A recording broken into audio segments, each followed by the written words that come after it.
તો મારી જે જર્ની રહે, કોઈ સ્ક્રિપ્ટ મળે મને એઝ એન કોસ્ચ્યુમ ડિઝાઇનર અત્યારે, તો હું પહેલાં એને કલાકાર તરીકે વાંચું છું. ઓકે.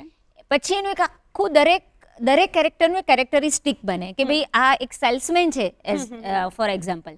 તો એ સેલ્સમેન ક્યાંથી આવે છે? તમે કહ્યું કે હું ઉત્તર ગુજરાતની છું, તો હું કે વિચારું કે ભાઈ આ કાઠિયાવાડનો સેલ્સમેન છે, તો એને માવો ખાવાની આદત હશે એવું મને પહેલા વિચાર આવે. અચ્છા, એ માવો ખાતો હશે તો કયા ખિસ્સામાં વધારે મૂકશે, ડાબા ખિસ્સામાં કે જમણા ખિસ્સામાં? પછી એને બીજી શું આદત હશે? બાઇક ચલાવતો હશે. અચ્છા, બાઇક ચલાવતો હશે તો એના જે મોજા મારે આપવાના છે એ પગ જો દેખાતા હશે તો મને એને કેટલા એન્કલ લેન્થ આપવું કે ફૂલ લેન્થ આપવું? આમ કરતા કરતા હું પહેલા દરેક કેરેક્ટરનું વિચારું, એની એક્સેન્ટ વિચારું, એના ફ્રેન્ડ સર્કલ વિચારું, અને એના પછી મારું કેરેક્ટર આખું ડિઝાઇન થાય.